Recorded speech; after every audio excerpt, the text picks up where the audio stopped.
Congratulations. Congratulations.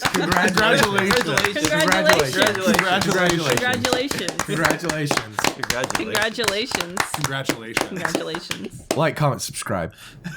I'm going to smash there. Like. That right there is now our advertisement. I'm just cut out the like, comment, subscribe. It's just gonna be that. Dab on that bell. Dab on that bell. Hey everybody, welcome to HEETwave. It's the kitchen sink of a podcast that's sometimes about video games. It's always about video games. Don't even act like that. Like 3/4 of the time it's not, but okay. We goofed last week and we didn't have an episode go out. Sorry. That's it. That's really all the explanation we're going to give them. In Audacity, I clicked on a section before I hit export and only exported 5 seconds and then practiced bad data hygiene and didn't save the project. Yep. Yeah, it's a goof. Whatever. It happens. So we have a lost episode. We'll come back to those topics when we come back to them. It won't be the last time. No, we'll have another lost episode. And it won't be the first time either. Shh. We covered those up with other episodes. At least this time it wasn't because we were using SingStar microphones and everything was unlistenable. Yeah. Oh, God. And I still put the unlistenable episodes out. Can we do a throwback day? Where Brittany, I was just like that idea just popped into my head. But only one SingStar mic, so you have to trade it around. Oh, so you mean like the time that was our best podcast is when we only had one microphone. That's also the reason why it was so good is because we had a time limit. Yeah. Otherwise, our podcast was 3 hours long. Yeah, it was pretty terrible. I don't know. That was before we convinced Michelle that editing wasn't heretical. There's a lot of things that I got convinced of that summer. Editing was nice. Streaming was a thing. I did lots of little things that everyone had to convince me for. Yeah. The podcast itself, asking questions. I learned a lot. Hey, Jairus, what else are we talking about this week? We're talking about asking questions. What questions do you ask? All right. It's bullshit. I'll start the timer. All right, here we go. So, what questions do you ask? What questions do you ask? So I like to talk. This is a thing I learned just from life, and I think from Jairus too. I feel like he has either told me this or encouraged this. Mm-hmm. So people love to talk about the things they like. Yeah. Even if you don't know anything about it. And I learned it's better, instead of being like acting like you know about a subject, it's much better to just let the person go and be like, tell me more about that. And they will just love it. And they, more than likely, they'll like you too because you are interested in a thing that they're interested in. And you've allowed them to dominate the conversation. Yeah. And they think you're a great listener and they think you're very nice. And they will probably tell you all kinds of bullshit that you probably don't want to hear, but you've made a connection with a person.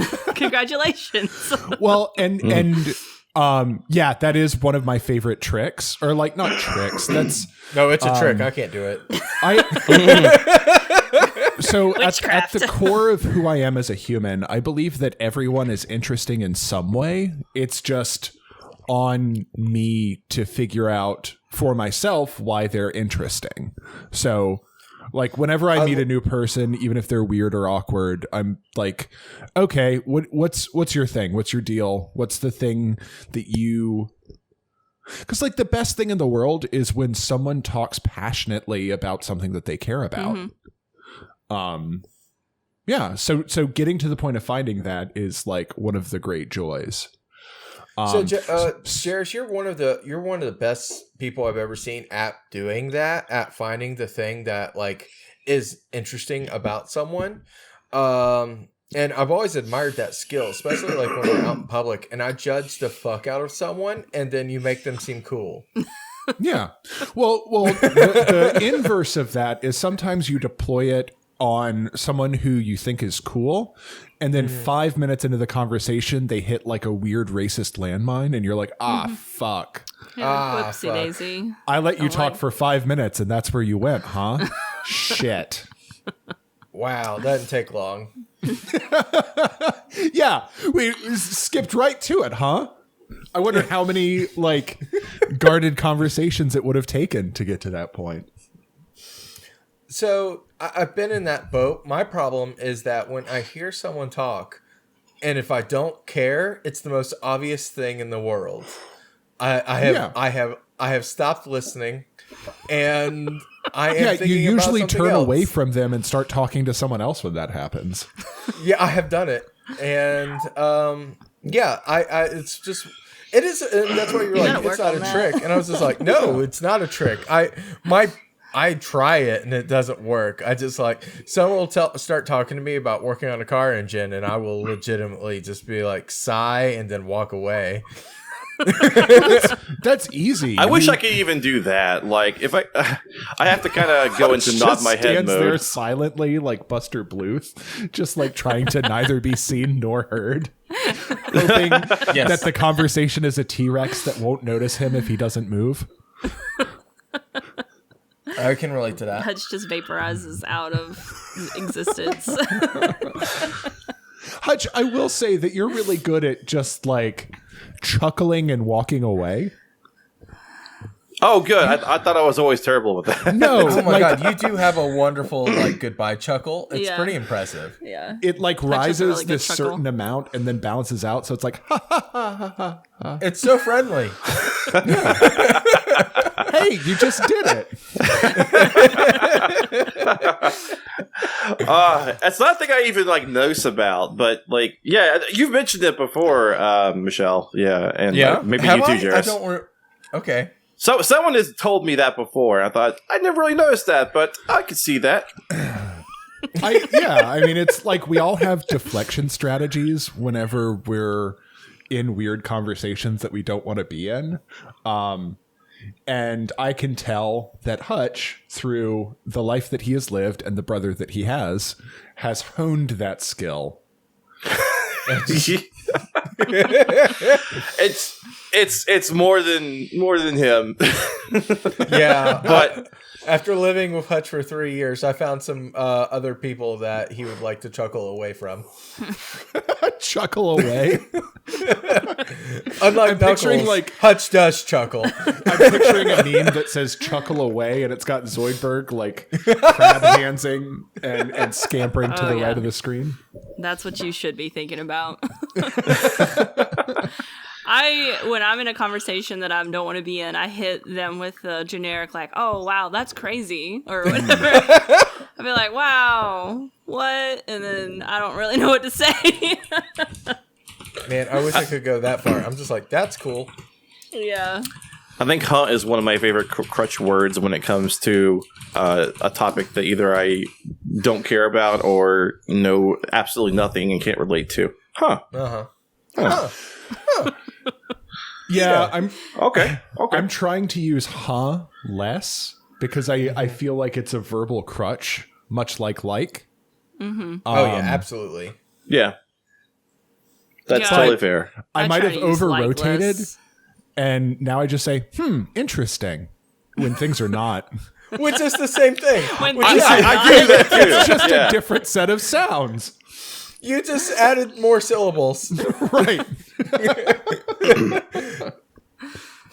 To kind of get back onto like the topic though, when we actually started our very first podcast, I learned a very valuable lesson from our friend Sean Watson, who just like straight up asked Pandemic Interactive. That's a bad name now, Yeah. but when he was, If you think about it, all pandemics are interactive.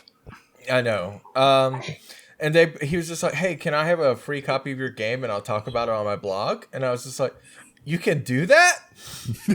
And Yeah, so you just would write emails to companies and ask them for free games or whatever because Yeah. we were a blog or a news outlet. and we would write about it. And we would get like invited to a couple places. We got 3 cases of NOS from that. We got maneuver. way more than 3 cases. Holy shit! forgot I got a about the fridge NOS full of that. We got invited to Sparkplug Games to hang out That with was them for cool. the day. We interviewed them, and learned how they made games, and we played their game, and we had pizza and played board games. Yeah, it was a really That fun is time. rad. On top of that, we actually made some like actual industry friends that day. Yeah. Like I've still talked to both Megan and John like on a monthly basis. So Yeah. Me as well, a little less frequently. Like I briefly forgot that Megan and I stayed in touch, and like when I was doing freelance stuff, her and I would pass things back and forth and say like, hey, you might be right for this or this. Yeah. And I hadn't seen her in so long, but she does a bunch of email marketing for a local lawyer who is a friend of mine and my lady friends.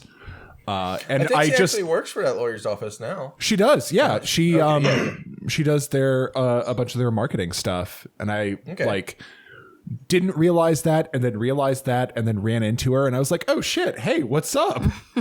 Yeah. But it was like it was in that weird space where I wasn't sure if too much time had passed, and I should not expect her to remember who I am. Yeah. Jairus, you're kind of hard to forget. I try to avoid assuming that, so you don't just like, do you not know who I am? Because that's the worst thing. That's the worst fair. question That's a human fair. can Yeah, ask. don't ask that question. Speaking of questions. Don't ask that question. I was just gonna say really quickly, the last time I saw Megan was about 4 years ago when we first moved to Raleigh, and I interviewed with her and another lady who ran like this soap company or something like that, and I was interviewing for the office manager position, but they didn't hire me because they said I didn't have enough experience. So, I mean, you had never worked in an it's true. office. I've never worked in an office before. But I told my boss about that now, and he was like, "Ha." He like scoffed or whatever. Yeah, and that's why I say that you're in the best spot for you, because like, Yeah, for sure. and I mean that was like that's a hard thing for a lot of people, is like finding a person to take a chance on them. Yeah. Take a chance. It's hard. It worked out. So But with that, I think the valuable lesson from Ask those questions. earlier podcasts, Like- ask questions. yeah, don't be Yeah. afraid to ask questions. Like, I think questions are some of the most valuable shit in the world, because none of us know what we're doing, and we're all just guessing. Yeah, absolutely. And questions can act as a way to better understand the world, or to accuse somebody of not understanding the thing that they're talking about, depending on how you deploy them. Yeah, there's definitely a way about it, but if everything I've been able to do and like get away with in life and like do something awesome has been because I asked the right person the right question, which doesn't happen most of the time when I ask the questions. Either the question or the person is wrong and I've got to change it or like make it in such a way that it's more appealing. But that's how we started going to MagFest. That's how we got our jobs. That's how, like, and that was like, I could deploy them conversationally, but Michelle really taught me to do it in like a work environment, or to do it in, it's funny because Michelle's talking about having learned it from our friend Sean, and Sean is also a dear friend of mine, but I did not learn that from him. I learned it from Michelle, just watching her reach out to people and say like, hey, do you want to give us a weirdly small for you amount of money that will allow us to do this really fucking weird thing? And sometimes people would be like, yeah, sure, why not?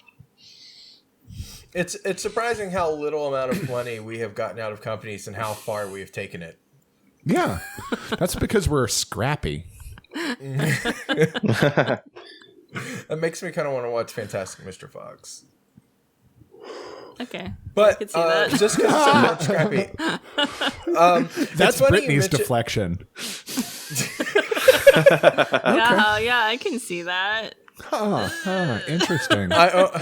So Sean denies that he taught me this. He Sean says, denies being friends with us. yeah, that's true. But he But is. he was just like, Well, no, he's also dropped you off the grid, absolutely so it's taught okay. me that. And I was just like, no, you're misremembering this. I'm pretty. I have legitimately, evidence. it might be an emerging pattern from both of Yeah. like both of you, like where That's true. a conversation happened and it cued the thing in both people's brain, and neither can. And because our brains hate us, you each attributed it to the other one. Yeah, and that's true. I mean, imposter syndrome is definitely a thing. But at the time, I definitely saw Sean as an equal. And now you don't? No, I don't. Definitely not. He's way better than me. So being equals doesn't like.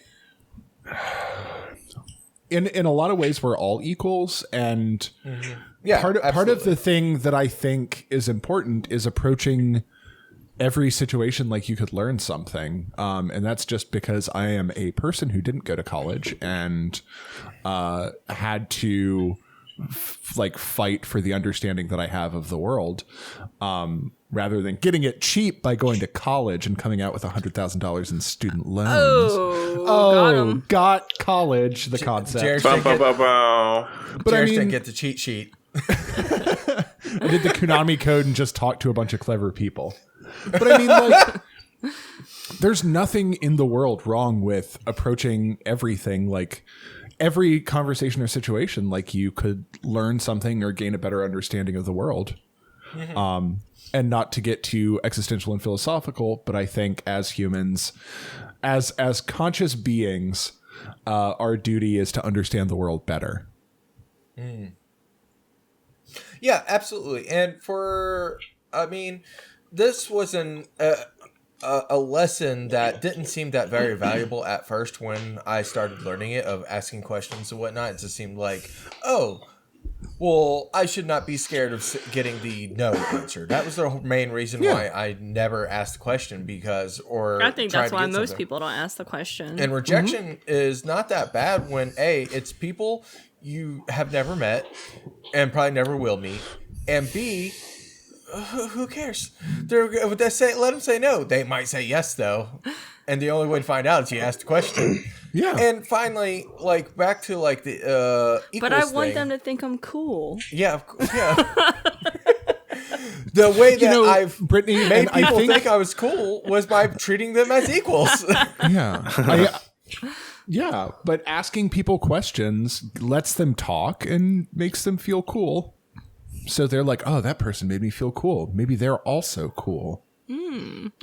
Let's be cool together. That's unless you ask questions to teachers. Those people are nerds. Yeah. They're just show-offy nerds. Yeah. Sitting at the front of the class having questions. Just know it. Well, we got about 5 minutes on this, or do you want to end it there? No, let's call it. All right. Well, we'll see you on the next Unless one. anyone else has anything amazing that they want to add. I have a question. Did you know that every time I hear that beep on your end, I think it's my PlayStation 4 turning on? You barely made that a question. I really appreciate that. That's good. That's also... No, I didn't know that, Hutch. That was tricky. I liked it. Did you know that I'm really great at making statements into questions? Rhetorical, always. All right. Well, with that one, I don't have any more questions. So bye, Leave us everybody. good questions in the comments. Yep. Smash like and subscribe.